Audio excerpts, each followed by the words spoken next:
Hey guys, it's Maddie, and welcome to Write With Me Part 2.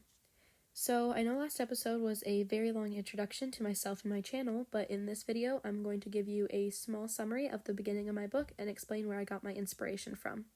So, my current work in progress is called Virus, and it'll most likely be a dystopian series with a romance subplot. In this video, I'm working on character planning for one of my main characters named Noah. My main group will consist of 4 characters named Mira, Noah, Liam, and Emma.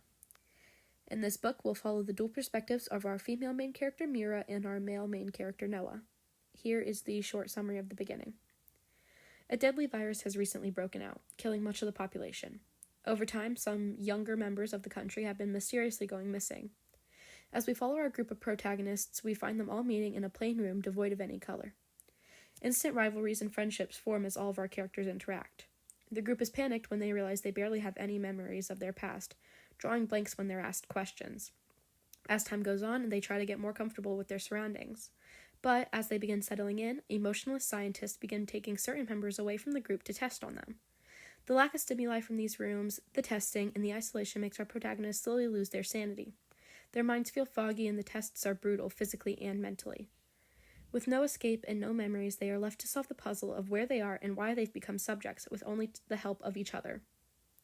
So this was just a quick summary of the planning I've been working on, but my inspiration goes further back. In 2019, an actual pandemic did break out, and I'm sure everybody knows what it is.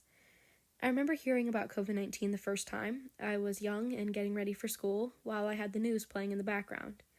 I thought it was insane that a disease overseas was killing so many innocent people. I also thought it would never reach our country. I remember the lockdown and how it was so sudden. I didn't know the severity back then, but looking back, it was brutal. So many people were getting sick, stores were running out of supplies as people tried to stock up, and nobody could leave their house. Despite being so young, when we had to wear masks to go back to school, I could tell everything had changed. A few years after COVID hit, I came up with the idea of virus, a disease like corona, but isolated to only one country. Something that I realize I do when I'm writing is that I connect a lot of real-world aspects into my characters, my worlds, and my plot. COVID heavily inspired my story, and a lot of my characters share traits that I see in myself. When I got into reading, I loved being able to relate to characters, talk to others about what I read, and discover myself through the worlds that these authors created. I always loved writing, but when I made my first story, I realized it was something I actually wanted to pursue. One of the best things about writing is being able to have your characters express traits that you may be too scared to tell other people you have. I know that's what I do. But overall, writing is such an amazing expression of creativity, and I hope one day that my book is an inspiration to others. Thank you so much for watching, and I'll see you in part 3.